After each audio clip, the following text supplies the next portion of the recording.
উলামায়ে দেওবন্দ শাইখুল হাদিস আল্লামা আজিজুল হকের নেতৃত্বে তার মোকাবেলা করেছেন। যখন তসলিমা নাসরিন কোরআন পরিবর্তনের কথা বলেছেন, তখন বাইতুল মুকাররমের খতিব উবাইদুল হকের নেতৃত্বে উলামায়ে দেওবন্দ তার মোকাবেলা করেছেন। যখন হাইকোর্ট থেকে দুইজন বিচারপতি ফতোয়ার বিরুদ্ধে রায় দিয়েছেন, উলামায়ে দেওবন্দ মুফতি ফজলুল হক আমিনীর নেতৃত্বে তার মোকাবেলা করেছেন। শাহবাগের নাস্তিকার মুক্তাদের একত্রিত হয়ে যুদ্ধাপরাধীদের বিচারের দাবিতে আল্লাহ রাসূল কিনা যখন কটূক্তি করেছেন, উলামায়ে দেওবন্দ আল্লামা আহমদ শফীর নেতৃত্বে শাপলা চত্বরকে রক্তে রঞ্জিত করে মোকাবেলা করেছেন।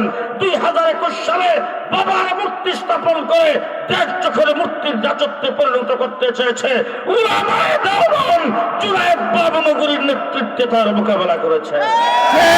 নারায়ে তাকবীর, আল্লাহু আকবার। বাতিলের আস্তানা, উলামায়ে দেওবন্দ। আমরা পরিষ্কার ভাষায় বলে দিয়ে যাচ্ছি, আমি 7 বছর হাফিজ হুজুরের সাথে ছিলাম, সারা বাংলাদেশ হুজুরের সঙ্গে ঘুষে বেড়াইছি। এরপর থেকে পর্যন্ত এখানকার আলেম ওলামায়ে কেরাম আমার কুদ্দুর চিনে কুদ্দুর জানে জানি না, আমি মাঠে ছিলাম, মাঠে বড়দের সাথে তাদের পেছনে পেছনে হাঁটতাম। আল্লাহ পাক এখনো হায়াতে রাখছে, এখনো আসি। আজকে অন্তর্বর্তীকালীন সরকার ক্ষমতায় আছে, সামনে নির্বাচিত সরকার আসবে, যেই প্রশাসনে থাকবে, যেই সরকারে থাকবে, পরিষ্কার ভাষায় বলে দিচ্ছি, ইসলামের ব্যাপারে, দ্বীনের ব্যাপারে কোন আপোষ নাই, আমরা পাহারাদার। আপনাদের এখানে বাজারে কি নাটক আছে?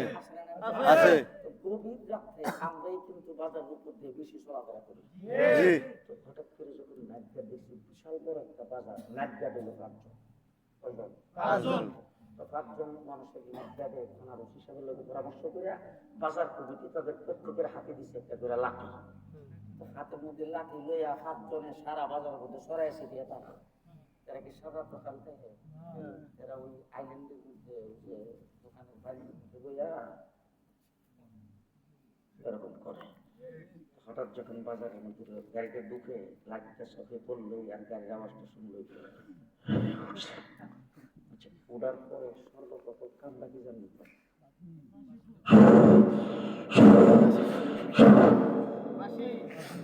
যার কাছে গাড়িটা হ্যাঁ যখন ফুটিল, বাকি যে 4 জন ঘুরে আছে এরা কিন্তু তোমারে এরা তখন দৌড়ে কই আসে, গাড়ির কাছে আসে। গাড়ির কাছে এসে গাড়ি ঘেরাও করে ফেললো।